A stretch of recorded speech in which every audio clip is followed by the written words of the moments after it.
Olá, prolindeza! Tudo bem? Bem-vindo a mais um vídeo aqui no canal. Hoje eu quero compartilhar com você a resposta de uma pergunta que me foi feita lá no Instagram, porque eu postei sobre um livro que eu estou estudando, né, que é Registros na Educação Infantil, da Osteto, organizado pela Osteto. E nesse vídeo, uma lindeza me perguntou: Lila, mas como que você faz essa leitura? Por quê? Porque no vídeo eu estava lendo claramente e eu ia fazendo anotações no livro, grifando, e ela ficou curiosa para saber sobre como que é o meu modo de leitura.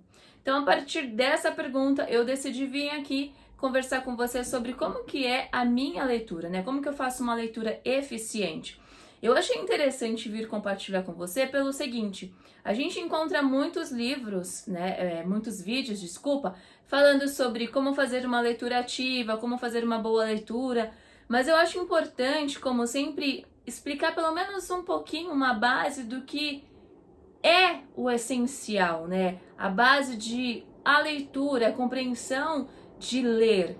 E eu acho isso importante justamente pela função que nós desempenhamos, que é o de ser professora, de ser professor. Então penso que se eu não entendo muito bem o que é que eu estou fazendo e o porquê que eu tenho que fazer aquilo, fica muito mais difícil ou complicado de depois eu desenvolver uma aula que seja eficiente, significativa para os meus alunos e para que eles aprendam determinado objeto de estudo, que nesse caso é a leitura e uma leitura eficiente, tá? Então eu vou trazer um panorama bem geral para você, com base no livro da Isabel Solé, Estratégias de Leitura, tá? É uma ótima leitura, fica a dica, independente de qual a etapa de ensino que você se encontra, leitura, é a base, né? Então ela tem de começar desde a educação infantil.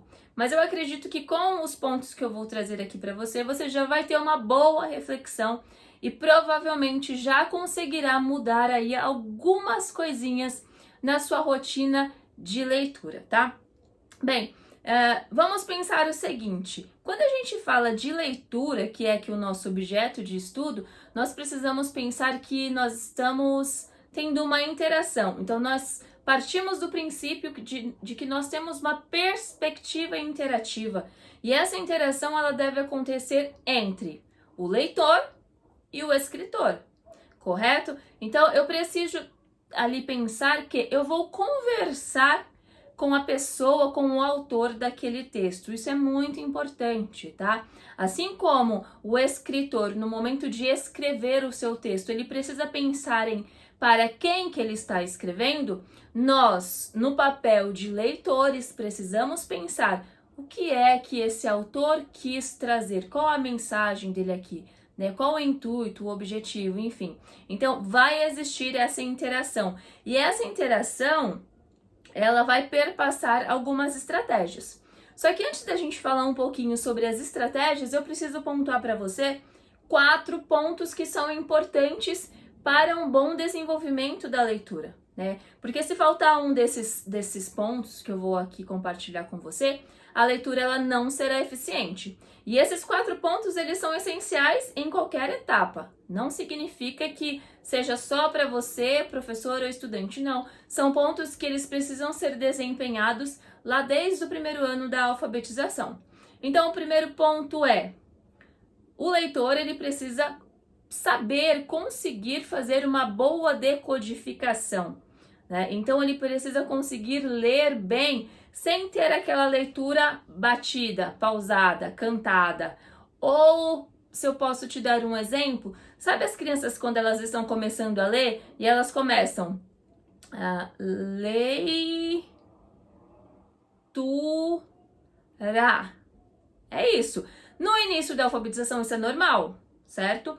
Mas a gente sabe que existe aí, não exatamente assim, mas a gente já consegue encontrar leitores que já são alfabéticos, alfabetizados, mas que não têm uma leitura limpa, lisa, direto, ainda vai fazendo essas pausas. E quando a gente tem essa pausa, a gente acaba quebrando um pouquinho. Então, ter uma boa decodificação é essencial. Depois, quando a gente vai partir para uma leitura, a gente precisa ter ideias sobre aquilo que nós vamos ler, mas nós precisamos trazer na memória, ou levantar, buscar na memória, quais são os nossos conhecimentos prévios acerca daquele assunto, porque isso vai colaborar. Lembra que eu falei que nós estamos falando de uma perspectiva interativa? Então, a partir do conhecimento que eu tenho sobre aquilo, eu já vou começar a conversar com o meu autor ali do texto. Depois eu preciso fazer, ou o terceiro ponto essencial é, nós precisamos fazer levantamento de inferências, de hipóteses. O que isso significa? A gente já começa a pensar o que vai acontecer. E aí, quando a gente começa a fazer a leitura daquele texto ou de algum texto em específico, a gente já começa a pensar situações que ainda não foram ditas no texto, mas que a gente já acha, vai acontecer isso. Então, a gente vai levantando hipóteses, né? Fazendo inferências.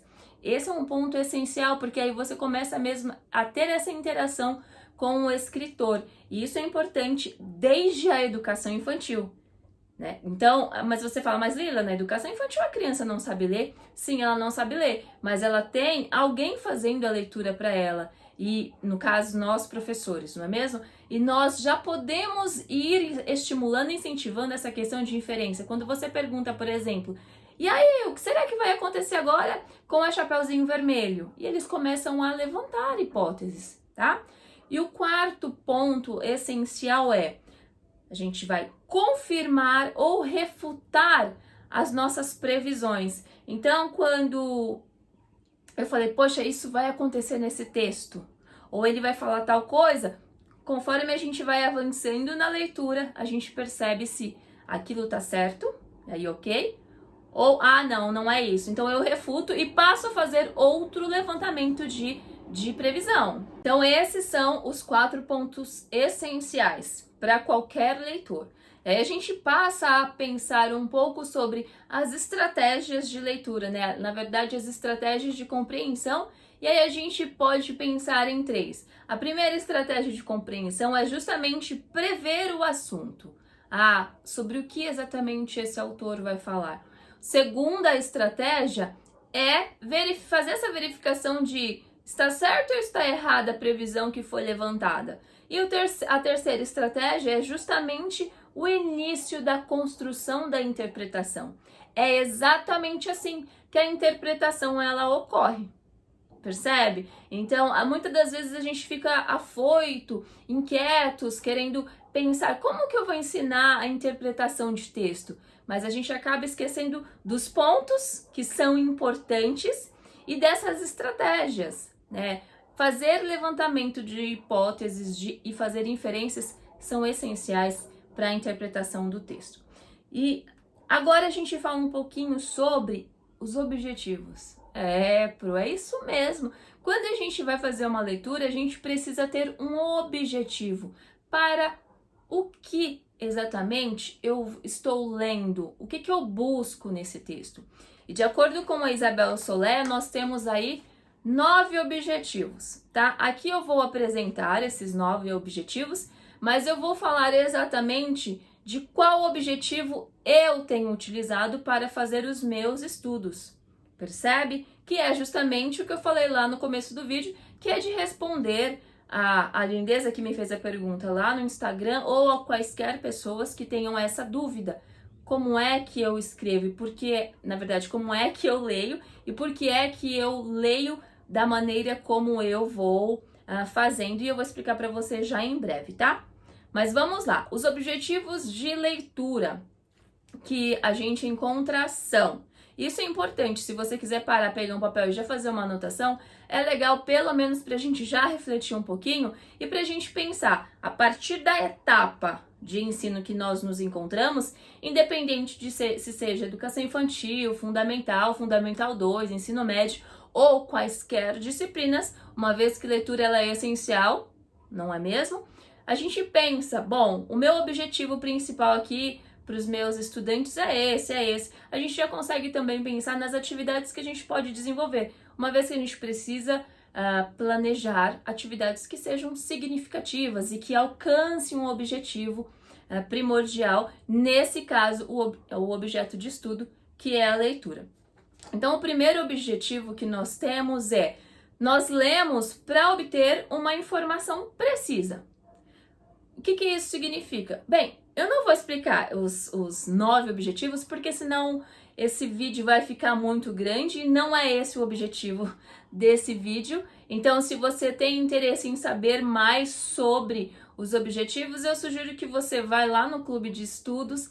Lá tem uma aula falando somente sobre os objetivos de leitura, como eles acontecem, o que pode ser feito para trabalhar isso em sala de aula com as crianças, jovens, adolescentes e inclusive adultos, uma vez que eles são gerais, tá bom? Clube de Estudos, eu vou deixar o link aqui embaixo, caso você tenha interesse. Então eu só vou nomear quais são esses objetivos. O primeiro, ler para obter uma informação precisa.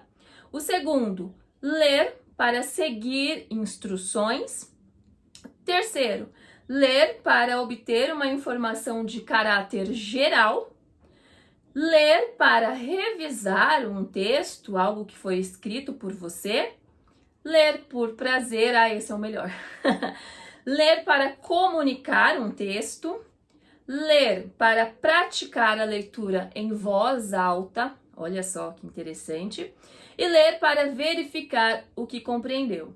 E o último aqui, deixei por último justamente porque é esse o que eu tenho utilizado ultimamente, que é o ler para aprender. E aí agora eu respondo de fato a pergunta, né? Como têm sido as minhas leituras e o quanto elas têm sido tão eficientes? E isso é um fato mesmo, Pro. A minha leitura eficiente tem sido a partir do objetivo, né? Eu paro e penso, tá? Qual é o meu objetivo? O meu objetivo é ler para aprender. Aí barra ensinar, porque isso é automático. Eu tenho feito isso justamente para depois compartilhar com vocês. Mas eu busco entender de fato. E o objetivo de ler para aprender, ele significa chegar no texto já partindo dessa interação com o autor e pensar, bom, quais são as ideias que eu tenho sobre a leitura que eu vou fazer. Então, vou te dar um exemplo. Há umas horas atrás, eu estava lendo o Plano Municipal para a Primeira Infância de São Paulo. E antes de iniciar a leitura, eu pensei, sobre o que de fato vai falar isso? Né? A primeira infância, a gente pega aí educação infantil, a primeira infância até 6 anos, eu tenho duas partes, né? SEI e EMEI. Tá, o que será que vai falar? E aí eu fui levantando algumas ideias e fui somando a isso os meus conhecimentos prévios. E a partir de então eu comecei a fazer a leitura. E conforme a gente vai fazendo a leitura com o objetivo de aprender, a gente vai fazendo o quê? Bom, pelo menos eu, né? E aí você pode provavelmente fazer de uma outra maneira, mas a essência vai ser a mesma. E a partir dessa leitura eu vou grifando pontos que eu acho importantes, mas eu vou anotando também coisas que eu preciso me aprofundar, sabe? Então, normalmente, quando a gente faz a leitura para aprender, ela não ocorre em uma única vez, né? Então, existe aí uma primeira leitura que é você conhecer aquele texto, o assunto que está sendo apresentado. E aí, a partir do momento que você conhece o texto, você volta para uma segunda leitura e aí sim, fazendo essas anotações, esses grifos, tirando informações que você acha importante e também anotando pontos que você encontrou dentro daquele texto e que você precisa aprofundar. Uma vez que o seu objetivo é aprender sobre aquilo, não pode ficar nenhum vácuo entre... palavra estranha, né? Não pode ficar nenhuma brecha entre os assuntos, porque senão a sua compreensão ela não será 100% ou o máximo possível diante do estudo que você está ali fazendo, tá? Então, justamente por isso que e aí, mais uma vez eu digo, fica a critério de cada um, eu faço essas 3 leituras. Primeira leitura, que é o conhecimento. A segunda leitura, eu vou grifando o que eu acho importante no texto. Então, por exemplo, ideias que em um momento em que eu quiser fazer uma consulta, eu volte ali e eu encontro prontamente. E no caderno eu vou anotando informações, no caso, pequenos resumos eu vou fazendo, mas vou anotando também pontos que eu preciso me aprofundar, sabe? Uma vez que eu quero depois ensinar esse assunto, eu preciso realmente saber o máximo possível. Claro que a gente sempre vai ter assunto para estudar, mas a gente não pode ficar no nível tão raso, entende? Então é isso, prolindeza. Esse é o meu modo de ter uma leitura eficiente e realmente é eficiente. Então, se você está procurando aí ter uma leitura eficiente, ou se você quer chamar de ativa, mas, né, sugiro que você tente trazer isso para sua rotina. E aí depois você me fala como é que você tem se saído. E aproveito para te perguntar, como que tem sido as suas leituras? Não, primeiro, né, você tem feito leituras? E depois, como é que você faz as suas leituras? Pensando, agora você já sabe os objetivos, pensando que você provavelmente tenha lá as leituras por prazer, aquela que você gosta de ler e sonhar, viajar, e aquelas leituras, uma vez que você é professor ou professora, que precisam ser feitas para a aprendizagem, para a formação contínua. Eu vou ficando por aqui, espero muitíssimo ter contribuído de alguma maneira. Se assim o fiz, já deixe o seu like. Se você ainda não está inscrito, inscreva-se para que você possa ser notificado dos próximos vídeos que sairão por aqui. Espero muito te ver num próximo vídeo, Um beijo. Tchau!